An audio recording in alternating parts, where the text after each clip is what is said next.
Good evening. Welcome to my YouTube channel. Pharmacist always trusted for your health. Warm welcome to my all viewers, followers and subscribers into my channel. আজকে যেটা গুরুত্বপূর্ণ update সেটা হচ্ছে কালকে যে ভিডিওটা করেছিলাম WBHRB for the recruitment for the post of health driver under directorate of regional health services under West Bengal health recruitment board, যে নোটিফিকেশানগুলো কালকে বেরিয়েছিল। আর তারপরেও একটা রিসাবমিশন লিঙ্ক দেওয়া হয়েছে ড্রাইভার পোস্টের জন্য। দীর্ঘদিন ধরে অনেক রিসাবমিশন লিঙ্ক WBHRB থেকে প্রোভাইড করা হয়েছিল। তো অনেকে যারা according to the memo number, মানে ভালো করে আগে ভিডিওটা ভালো করে বিষয়বস্তুটা ভিডিও জানার চেষ্টা করবেন যারা দেখছেন ভিডিওটা, কারণ অনেকে ভিডিও আমি কালকে কিন্তু খুব ভালোভাবে বুঝিয়েছিলাম যে আগামী প্রসেসগুলো কী আছে, কিন্তু তারপরেও কিন্তু অনেকে কমেন্টস করছো যে বুঝতে পারছো না, কীভাবে ওটিপি আসছে না, 1 নম্বর প্রবলেম। 3 নম্বর প্রবলেম হচ্ছে কারোর স্ট্যাটাস রিপোর্ট সাকসেসফুলি সাবমিটেড দেখাচ্ছে কিন্তু কল লেটার ডাউনলোড করতে পারছে না। 3 নম্বর প্রবলেম, কারো অ্যাপ্লিকেশন রিজেক্টেড হয়ে গেছে, কেউ অ্যাপ্লিকেশন নাম্বার খুঁজে পাচ্ছেন না। আমি একটা কথা এখানে গুরুত্বপূর্ণভাবে বলি, একটা যখন রিক্রুটমেন্ট নোটিফিকেশান বেরোয়, ভালো করে ভিডিওটা বুঝবেন, যখন আপনাদের নোটিফিকেশান বেরোয় অ্যাপ্লিকেশান আইডিটা অবশ্যই যত্ন করে রাখা উচিত, কারণ পরবর্তী প্রসেস বা ফিউচার প্রসপেক্টসের জন্য, কারণ রিক্রুটমেন্ট নোটিফিকেশান সময় লাগতেই পারে আন্ডার টেকনিক্যাল ফাইন্যান্সিয়াল প্রবলেমস, বিভিন্ন রকম প্রবলেমস থেকে বা আন্ডার এনি সার্কামস্ট্যান্সেস রিক্রুটমেন্ট একটু ডিলে হতে পারে। কিন্তু আপনাদের কাছে ডকুমেন্টসগুলো রেডি সবসময় অথেন্টিক এবং লিগাল ডকুমেন্টসগুলো কোনো সময় হাতছাড়া করা উচিত না। আপনার একটা এক্সাম দিচ্ছেন রিক্রুটমেন্ট বোর্ডের আন্ডারে, সেখানে আপনার অ্যাপ্লিকেশন আইডি জেনারেট হচ্ছে প্রিন্ট আউট, সেটা আপনারা হারিয়ে ফেলছেন। হারিয়ে ফেলার পরে কী হচ্ছে, এখন আপনারা বলছেন যে আমরা হারিয়ে ফেলেছি অ্যাপ্লিকেশন আইডি, তাহলে কিন্তু তবু কোনোভাবেই এটা আর কিন্তু উদ্ধার হবে না। তাও আমি বলবো যারা এরকম প্রবলেম ফেস করছেন তারা অবশ্যই WBH রিক্রুটমেন্ট বোর্ডে একটা মেল করুন, কারণ ড্রাইভার পোস্টের জন্য বিগত অনেক দিন ধরেই ওনারা কিন্তু রিজেকশানের রিসাবমিশন লিঙ্ক দিচ্ছে।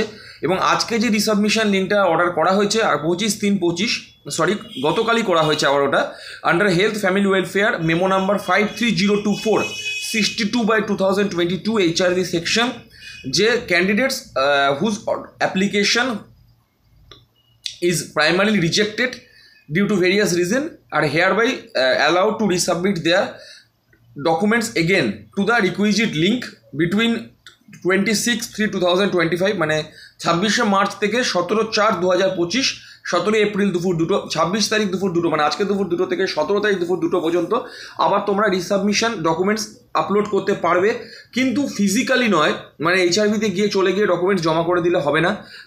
অনলাইন ডকুমেন্টস জমা দেওয়ার পোর্টালে বলতে hrb.wb.gov.in হেলথ রিক্রুটমেন্ট বোর্ড ওয়েবসাইটে যাবে, সেখানে লেখা নিচের দিকে স্ক্রল করে নামলেই ওখানে ড্রাইভার পোস্টের নোটিফিকেশান একটা বোল্ড হিসাবে দেওয়া আছে, ওইখানে ক্লিক করলেই তোমরা যার যেখানে যেটা প্রবলেম আটকেছে, কারোর ড্রাইভিং লাইসেন্স হয়তো হেভি ড্রাইভিং লাইসেন্স আছে, দরকার কম লাইসেন্স, সেখানে লাইসেন্স হয়তো রিজেক্ট হয়ে গেছে বা licence proper driving licence number দেওয়া নেই, সেখানে তারা আবার ওটা রিসাবমিট করতে পারবে ডকুমেন্টস লিঙ্কে গিয়ে।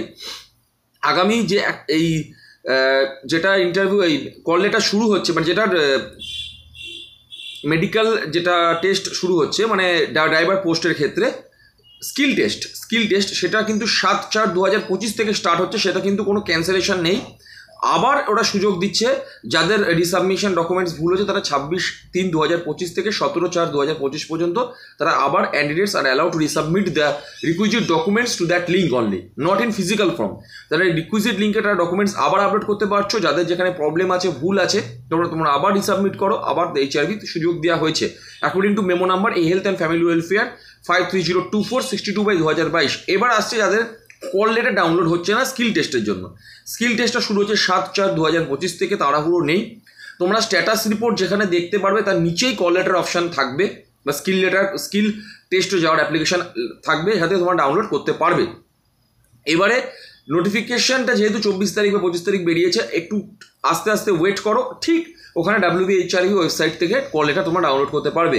কল লেটার যাদের স্ট্যাটাস রিপোর্ট সাবমিট দেখাচ্ছে তারা অবশ্যই কল লেটারটা ডাউনলোড করতে পারবে, এবং কল লেটার ডাউনলোড করে তোমরা IDBG যে হসপিটাল প্লেগ্রাউন্ড আছে ওখানে তোমরা স্কিল টেস্ট সেখানে যেতে হবে। তার মধ্যে কালকে আমি অলরেডি বলে দিই কী ডকুমেন্টস নিয়ে যেতে হবে, আবার বলে দিচ্ছি ID proof along with your driving licence both side and your ID proof, Aadhaar, pan, voter যে কোনো একটা বা 3টেই জেরক্স নিয়ে যেতে পারো, original photocopy of call letter, original এবং 2 ফটোকপি অফ কল লেটার নিয়ে তোমাদের IDBG প্লেগ্রাউন্ড হসপিটাল প্লেগ্রাউন্ড, যেটা কালকে অলরেডি নোটিফিকেশন করা হয়েছিল 24 তারিখ নোটিফিকেশন, আর কালকে নোটিফিকেশন আবার রিসাবমিশন দেওয়া হয়েছে, তাদের আর আগের দিন নোটিফিকেশন দুটোর মধ্যে ডিফারেন্স আছে।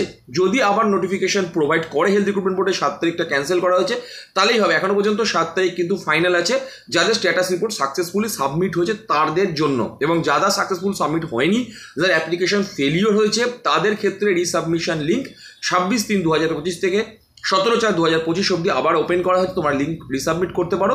এবং যাদের অ্যাপ্লিকেশন আইডি হারিয়ে গেছে তারা কিন্তু আমার মনে হয় না অপরচুনিটি পাবে, যদি পায় তারা আরেকবার করে মেল করতে পারে wbhealthrecruitmentboard@gmail.com উইথ দ্য ক্রেডেনশিয়াল এবং তাদের অ্যাপ্লিকেশন ফি যেটা নেওয়া হয়েছিল সেখান থেকে GRIPS পোর্টাল চালান ডাউনলোড করে তারা রিসাবমিট করতে পারে। তোমার মনে হয় না কোনো লাভ হবে। আমি আবার বলছি, যে কোনো গভর্নমেন্ট এক্সাম, সেটা ছোটো হোক বড়, সব এক্সামের ক্ষেত্রে অ্যাপ্লিকেশন আইডি, এখন যেহেতু কম্পিউটারের যুগ, কম্পিউটারাইজড অ্যাপ্লিকেশন আইডি বেরোচ্ছে। আগে কী হতো, আমরা ডকুমেন্টস জমা দিতাম, সেখানে গিয়ে কুরিয়ার দিতাম বা সেখানে বাই পোস্ট সেন্ড করতাম, সেখানে আমাদের কিন্তু কোনো অ্যাপ্লিকেশন আইডি জেনারেট হতো না। কিন্তু এখন যেহেতু কম্পিউটারের যুগ, অ্যাপ্লিকেশন আইডি জেনারেট হচ্ছে, এবং অ্যাপ্লিকেশন আইডিটা কিন্তু মোস্ট গুরুত্বপূর্ণ সব সময়। 2 বছর 4 বছর পরেও যদি রিক্রুটমেন্ট হয়, সব ক্ষেত্রেই বলছি অ্যাপ্লিকেশন আইডি কিন্তু তোমাদের, অনেকে দেখছি ওয়ার্ডেন পোস্টের ক্ষেত্রে আমাকে লিখছে দাদা অ্যাপ্লিকেশন আইডি হারিয়ে ফেলেছি।